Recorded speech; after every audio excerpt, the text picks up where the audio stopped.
Welcome to the PTSD Bunker Gear for Your Brain podcast.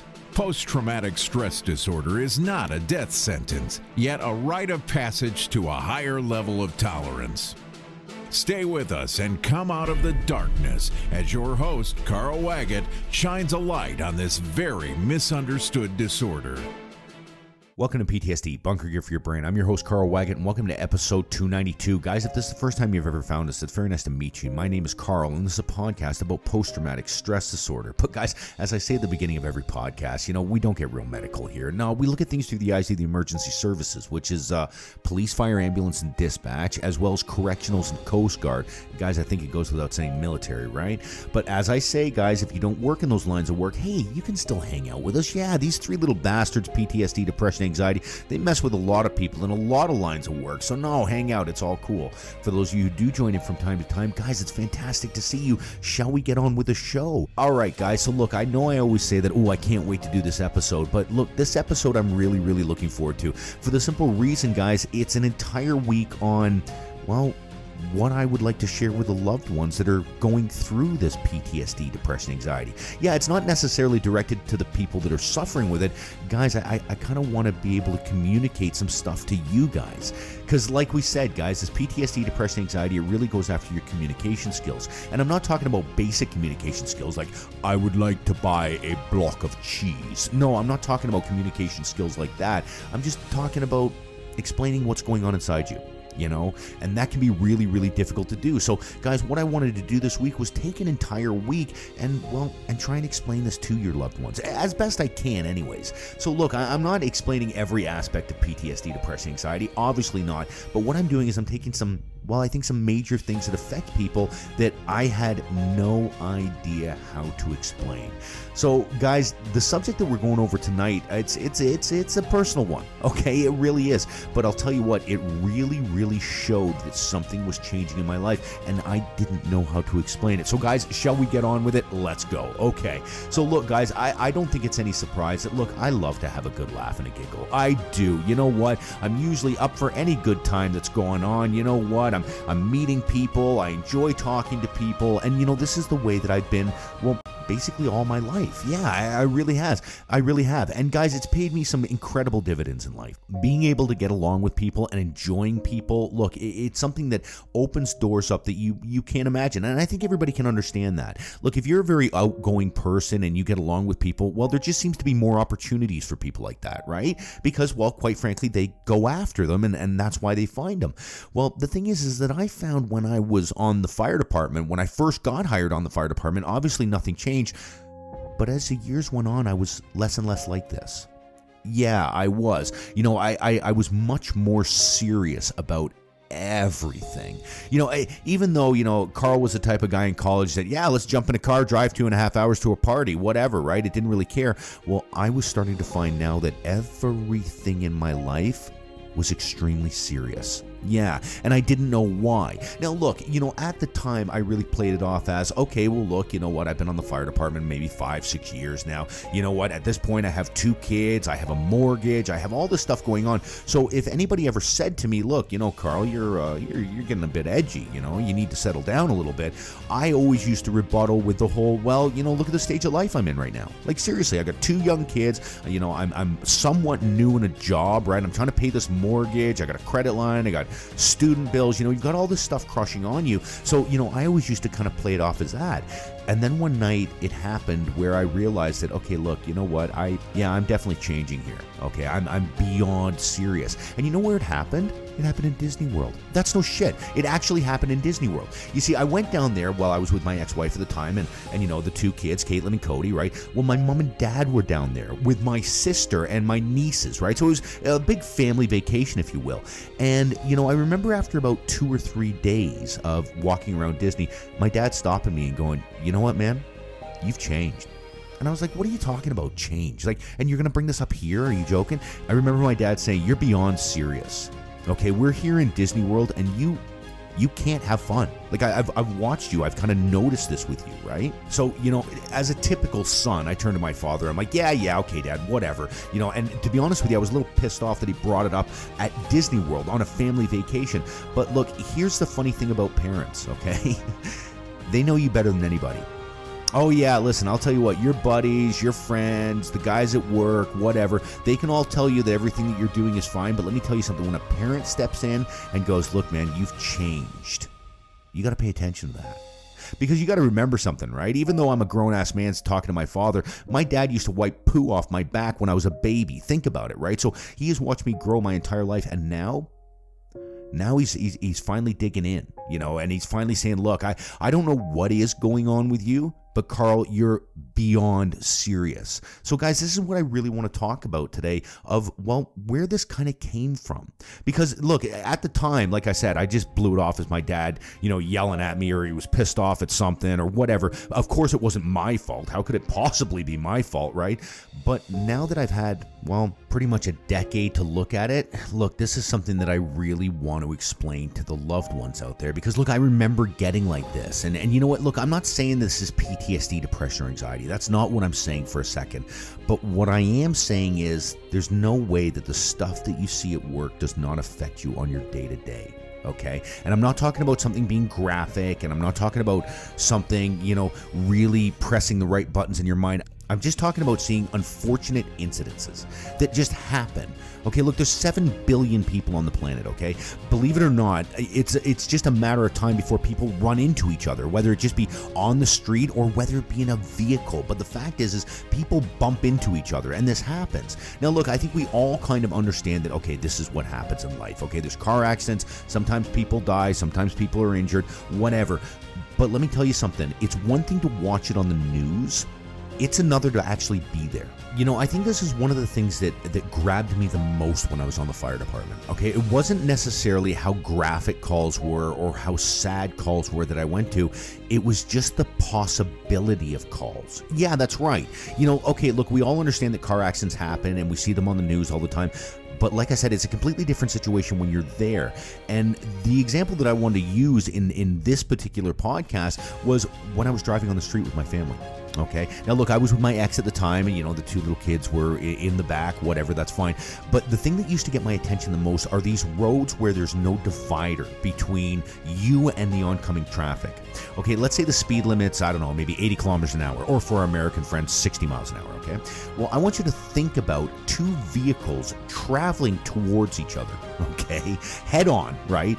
And one's moving 80 kilometers an hour, the other one's moving 80 kilometers an hour. They're both 5,000 pounds each, let's just say, hypothetically speaking.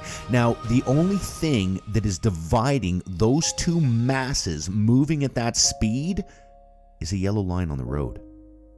A yellow fucking line on the road, that's it. You would think there would be some kind of wall between these 2 vehicles, but no, most roads, think about it, there's just a yellow line dividing it. That's no shit, right? Honest to God, if you were to go to an amusement ride and they only had that amount of safety, there would be lawyers hanging in the trees waiting for somebody to get hurt. The simplest driving, just a Sunday afternoon driving, that to me, honest to God, seems like the most dangerous thing after some of the stuff that I've seen. Yeah, because look, like, you've got to understand, a large majority of emergency service workers go to calls where somebody checks their phone and drifts over that yellow line. And I'll tell you what, you drift over that yellow line and it's a world of hurt. Oh, look, I know a lot of people do it all the time and nothing happens, but trust me, we're the guys that get called to when it happens. Okay, so look, that's just a fact of life. It doesn't mean that I never get behind the wheel of a car, but let me tell you something. When I'm driving with my family in the car, okay, and we're driving somewhere and everybody's laughing and joking, they got the radio on, and I'm watching these cars whiz past me, and I'm thinking, oh my God, it doesn't even have to be my fault. That idiot coming towards me could not be paying attention and could wipe out my whole family in half a second. Let me ask you, how cheery am I in that car? I'm not, dude. I got my hands at 10 and 2. Oh, yes, I do. And I'm paying attention to the road. And it doesn't matter what anybody's saying to me, dude, my eyes are locked. Now, look, I'm not saying for a second that you shouldn't drive like that. Please, don't get me wrong. But let me ask you something. What would your spouse think when all of a sudden you're quiet all the time? You have no idea how many times I got asked, "What's wrong, Carl? What's wrong?" I had no idea. I was paying attention to the road, right? I didn't want any problems. You know what I mean? I understood the magnitude of what could happen if I crossed that line. Or if somebody else crossed it, it was completely out of my control. Look, this got inside my head. And like I said, guys, this didn't affect me. It didn't affect my sleeping. It's not that I went to go grab my keys and I went, oh no, I might get in a car accident. Because look, I fully understood how cars were put together, okay? And how much safer they are nowadays than they were in the past. But that doesn't change the fact of what I've been seeing. Yeah. And what I noticed was this happened a lot in my life. Like, let's say, back in the day, I used to talk to strangers and laugh and joke. And, if there's somebody on the side of the street, I'd stand and talk to them for a little bit. Now, I don't want to talk to anybody. Fuck that. I see what people do. You know what I mean? And don't get me wrong, it's not like I'm working in New York City over here, but the fact is that after a while, that does start to kind of wear on you a little bit. And look, like I said, I'm not saying this is, oh my God, this is devastating, but it can be devastating to a relationship. Sure it can. Especially if either party doesn't know what's going on. Look, I don't care who you are. If your spouse all of a sudden starts going quiet, you're going to think something's up, right? And if that individual can't tell you what's wrong, you're going to make something up. You are. We all do that, right? If you have somebody in your life that all of a sudden doesn't laugh and joke anymore and doesn't kid around or, doesn't have that same sense of humor, you automatically think something's wrong. Yeah. So this was something that I used to struggle with quite a bit because, like I said, guys, I used to laugh and joke all the time, and then all of a sudden, I just didn't anymore. And the people that were in my life, the ones in my inner circle, the people outside of work, well, they really started to notice that this was going on. Now, don't get me wrong, the guys at work didn't notice anything, right? Because, well, I've always been like that. And the thing is that most of them share the same opinion. Look, if I go in there and I tell them that, oh my God, you know what, driving on a road that doesn't have a divider, buddy, I don't talk to anybody. I keep my eyes glued. You'll probably find that a lot of those guys say the same, because they've seen the exact same thing. Now, like I said, I'm not saying that this affects their day-to-day lives. It doesn't, right? But I'll tell you what, when you go from a happy, laughy person to all of a sudden dead serious all the time, that can affect relationships. It won't affect your job in any way, shape, or form. No, you're fine, dude, in that respect, right? But as I said, guys, I'm not here to make your job better. I'm here to improve your time off, and that's what I'm really about. Yeah, seriously, because look, you can see how something like this would affect you. Now, look, I'm just a firefighter in a somewhat small town, right? Maybe 100,000 people. It's not really that big. But can you imagine the effects of a correctional officer? Yeah, seriously. Imagine how that would affect his or her day-to-day life, working in a prison all the time. And please, think about the people that you're around all the time. Well, look, if that's your environment all the time, it's just a matter of time before you see that outside of work. And trust me, when you see that outside of work, then you can't get away from it. Police officers, another prime example. My goodness, I mean, the police department spend 90% of their time with 10% of the population. That's exactly what happens. I had a police officer say that to me once, and I thought, that makes a ton of sense. Because seriously, if you're a law-abiding citizen and you don't get into any trouble, well, very rarely will you see a police officer, right? But the thing is if you're constantly breaking the law and you're constantly doing shady shit, well, guess what? You're going to see cops all the time. Well, think about the effects on the police officer. Yeah, because they see that type of person all the time. So the problem is when they meet somebody good and wholesome and new, they think, it's just a matter of time before they try to screw me over. Yeah, seriously. A couple of months back, I got an opportunity to talk to the Canadian-U.S. Border Patrol, right? Just on the Canadian side, not on the U.S. side. And, that was one of the biggest things that I took from that, talking to those people, was that, okay, imagine working at a border, okay? And you know what? I think we've all maybe told a fib or two when they say, is there anything to declare? Nothing major, but you know how it goes, right? When you're crossing a border. Well, can you imagine being the person asking those questions all the time, knowing that 90% of the time people are lying to you? Like, seriously, that's going to affect you. There's no way that you can just leave that at work. So when you come home and your daughter says, oh yeah, I'm going to a party tonight, you go, really? Are you sure?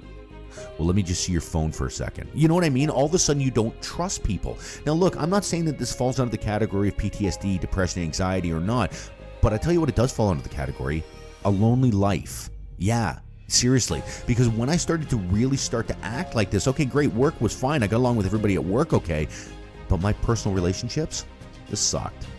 Yeah, they did. They sucked, and I must admit. So that's why I really wanted to take an opportunity in this episode to kind of speak on behalf of the people that work in the emergency services towards their loved ones and their family members and their inner circle, and let them know that, look, sometimes when these people are serious, it's because they're thinking. you know? And I'll tell you what, if you'd seen a quarter of the stuff that these people have seen, trust me, you would see the world a little bit different too. So I think they do an incredible job at managing it. But guys, you know, those odd times that they're quiet, they seem a little bit more serious, I'm going to lay odds they're pondering over stuff. And it's only to keep you safe. Seriously, that's the big thing. You know, that's what I found with my loved ones when I was in the car. The times that I was the most serious, the times I was most quiet, well, it's because they were my loved ones. Okay, of course I'm serious. I'm looking after them. The problem is that when this PTSD, depression, or anxiety does get in your brain a little bit and starts messing with wires a little bit, sometimes we can take things serious that, well, quite frankly, don't need to be, you know? And when we take that amount of seriousness on, guys, you can only imagine the stress that goes on in our body. This is an enormous factor. And guys, I don't want to get into the whole stress thing, but seriously, you can imagine if you're on guard all the time, dude, that's going to affect your happiness. It is. It's going to affect your stress levels. It's going to affect everything. And I understand everybody can take it. I get that. But what this information is for people that go, no, fuck it. I don't want to live like that anymore. Like, I'm good at my job and I know what to do and I get it. But just because my brain's getting a little scrambled up doesn't mean that I can't rehabilitate that, right? Think about it. If you just had a pulled muscle, would you never use that muscle again? That's bullshit. Of course you would, right? Well, think of your brain as the same way, right? So that's why I really want to take this time to talk to the loved ones and explain to them that, hey, listen, sometimes it's not you, it's us, right? You know what I mean? It's nothing personal. But, you know, the more that we can understand how seeing this stuff affects us, well, the more we can combat it in our day-to-day personal lives. Oh, my word. Look at the time. I'm so sorry, guys. I went over my time there quite a bit. And you know what? I know I'm going to do that this week because, guys, I think this is so important. Because think about it. An individual that works in the emergency services or any of the categories that we talked about there, you know, you may not even really suffer from PTSD, depression, or anxiety. But the problem is if you're becoming distant from your loved ones, guys, that's going to affect your personal life. And look, I don't give a shit if it's PTSD, depression, or anxiety. If you're not happy, ladies and gentlemen, I'm not happy. So I want to get figuring that out. You know how it goes, right? So guys, listen, as I say at the end of every single podcast, look, if you get an opportunity to stop by our Facebook Live show, guys, I'd recommend you do. We have a fantastic time. We do. I take this podcast and I do a Facebook Live about it. And you know, I get a little gabagooing going. Yeah, the shows are about half an hour now. I said they were only going to be 15 minutes, but I have too much fun with you guys. So if you get an opportunity to stop by and see that, I think you should do that. Yeah, it runs Monday, Wednesday, Friday evening, 9:30 Eastern Standard Time. Yeah, like I said, we do the podcast and we do a Facebook Live, and it's a chance to catch up with everybody. And guys, as I say at the end of every podcast, look, if you're starting to notice some of the shit that I was talking about in this episode and you kind of want to learn a little bit more about it, you don't want to send the flag up and let everybody know you're looking at this mental health stuff, guys, no worries. I got a private group called The Bunker Room on Facebook there. If you send me a friendship request to Carl Waggett, I will send you an invitation to The Bunker Room. It's how I roll. And then you can go in there and kind of check out stuff and see what's going on and kind of understand this a little bit more on your terms, because guys, that's really what it is. Once you guys understand this, you'll kick the shit out of it the same as everything else. So guys, there you have it, a little episode on why so serious all the time? Well, let me tell you something. If you saw a quarter of the stuff that these men and women see in their lines of work, trust me, you'd be pretty serious when you were around your loved ones too. But guys, the more that we understand this, the more we can combat it. Guys, once we start talking about this stuff, everybody in the room can go, oh, I get it now. And once you do that, life gets a hell of a lot easier, doesn't it? Well, anyways, guys, if you happen to get a chance to get yourself out there for a nice walk, I would recommend you do so. It'll do your soul the world of good. You guys take care of yourself. Bye now. Thanks for listening to the PTSD Bunker Gear for Your Brain podcast. Gain more knowledge by going to ptsdbunkergearforyourbrain.com. While you're there, subscribe and comment. Join us next time for the PTSD Bunker Gear for Your Brain podcast.